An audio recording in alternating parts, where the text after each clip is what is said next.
Yeah, how you went through it. Oh, From wow. beginning to end. From beginning to end. What inspired you first? Yes, it all started with Bart. It's all his fault. Many years ago, many eons of years ago, like maybe more than 10, Bart asked me and called me if I would consider doing the play, and at the time I was still not quite brave enough, or I wasn't so into the theater at that time. I only did Down first, and I said, oh, Bart, I'm not sure. You're the one actor who loves to do such obscure plays. You're one thespian.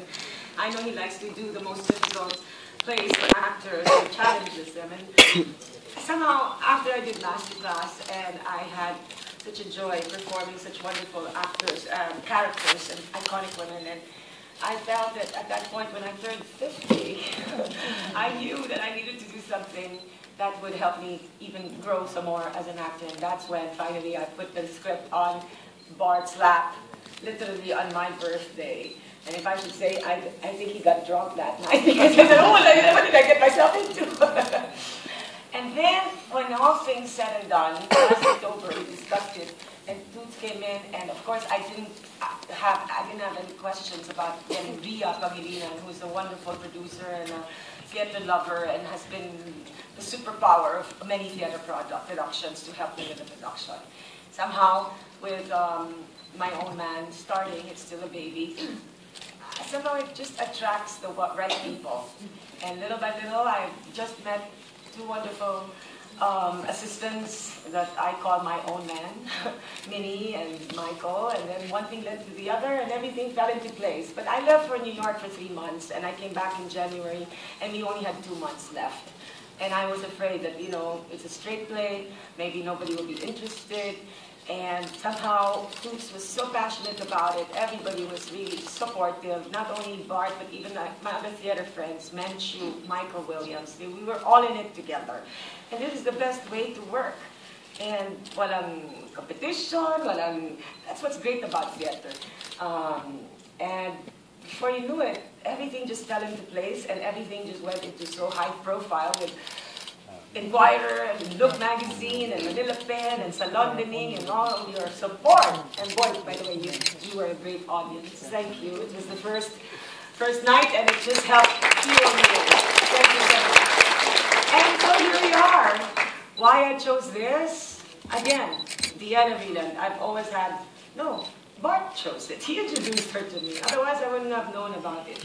And the more I read about her, she's so different from who I really am. I think, in fact, that she's 70 years old, but because I love fashion, and I've been always in fashion, and a lot of my friends, since the time I started, 35 years already in the business, they have always been supportive of me, the industry, the fashion and beauty industry.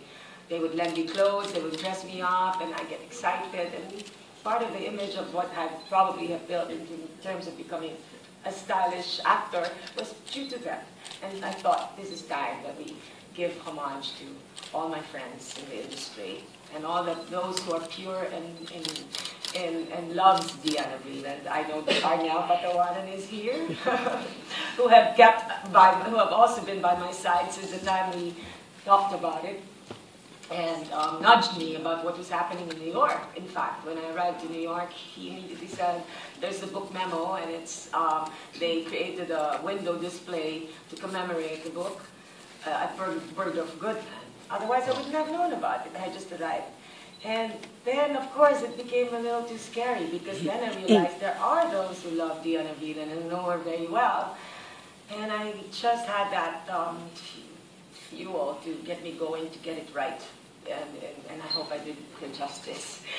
It was an excruciating process, and I kept telling Bart, I will never do anything like this again. Sa susunod, dapat nagka-eksena na ako. It was a real freaky process, but we're here, and it does help to have the support and a wonderful audience. Thank you so much. Congratulations.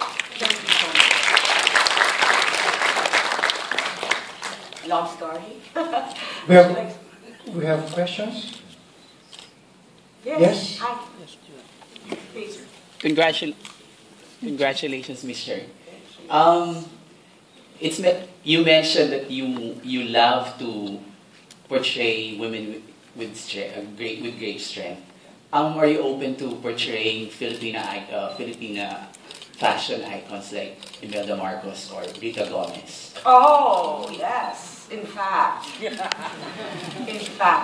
I have been nudging Floyd to write a story, a tribute, musical or a straight play about Miss Rita Gomez. I grew up seeing her. She would hang out in the house, and I have the perfect opening because I had the privilege, in fact, the honor to bring to her in New York her Lifetime Achievement Award. And there she was, lying in her bed with her dextrose, bald, and smoking. Oh, yeah, how are you? How's your mom? You know, and she was frail, but the spirit lived on, and that's another one woman I want to emanate. I respect her a lot. Good friend of my mom, too. They played my job. Actually, I'm going to play her one day, in a movie. It's being written right now. I don't know if you've heard. It's going to be produced by Joji, Quantum, yes? Ricky Lee is writing it.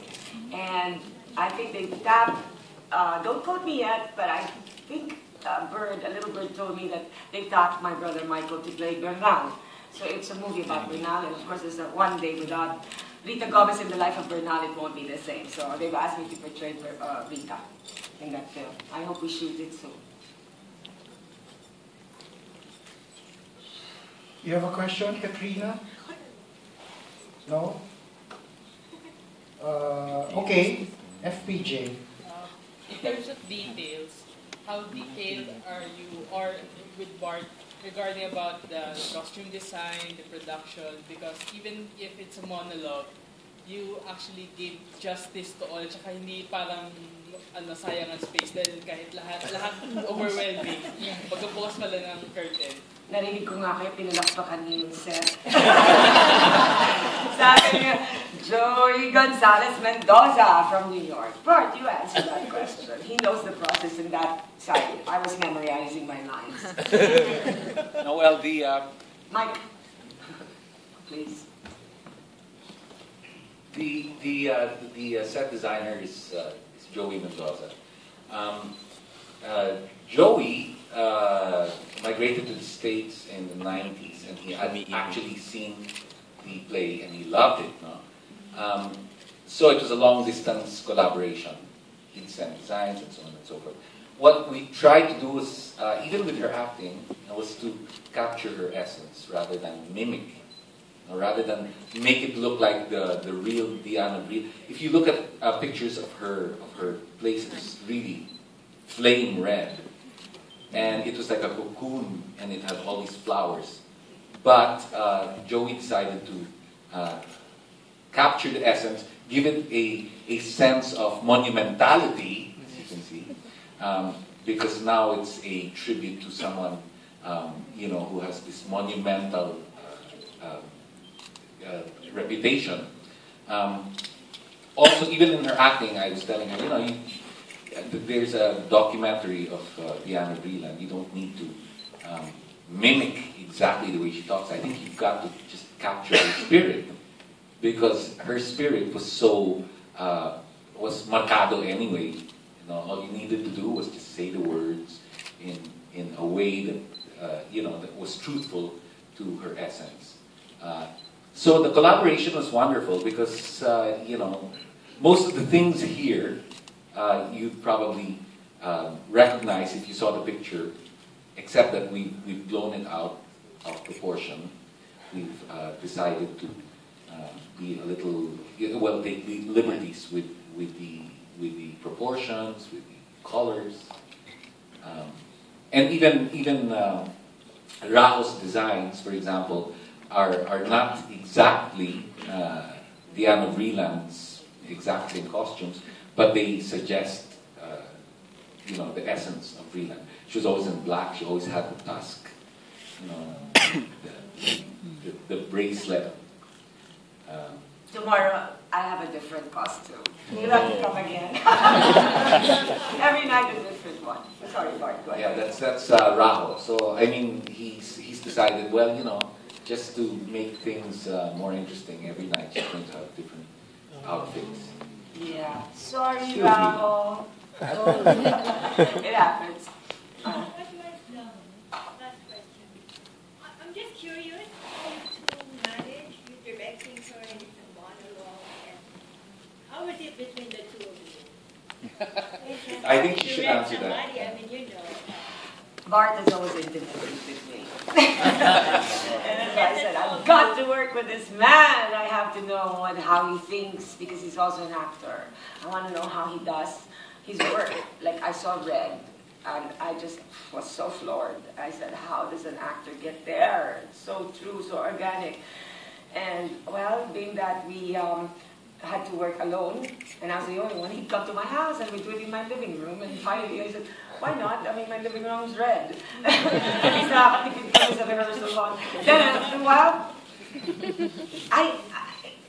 I don't know. I guess I was a drama queen. It came to a point where I really had to have a meltdown, and I would just cry my heart out to him. And then we became friends, as they say. We just don't know if we can be married. I was texting him almost every night. You know, the thing is, you know, she keeps saying, why, you know, through the entire thing, she's saying, why are we doing this? Why are you subjecting me to this play? You know, it's really hard. I mean, the thing is, I had read it, like she said, more than 10 years ago. And I said, oh my God, you know, there's only one person that I know of that can actually, that has this kind of outsized persona that can play this woman. She, you know, this woman who's so influential, you know, that she's changed the way we look at fashion and beauty since. So it was, you know, she was seminal in the sense that all the templates, I mean, she was the template rather for all the editors-in-chiefs of fashion magazines. And that being said, I mean, we should blame our fashion sense on her or actually praise her. But whatever it is, we can't escape the fact that she was a great influence. And I read the script and I thought, wow, si Cherie Gil lang ang pwedeng gumawa nito. So I gave it to her. Of course, she said, kidding, she tossed it aside. And every time I'd see her, she says, you know, I haven't given it up yet. So there was always that fire burning, and it's like, okay. You know, I have to say as an actor, one of the things that attracts me to a script, and also as a director, is character. I mean, and this play really is a character study, but what a character. I mean, what a character.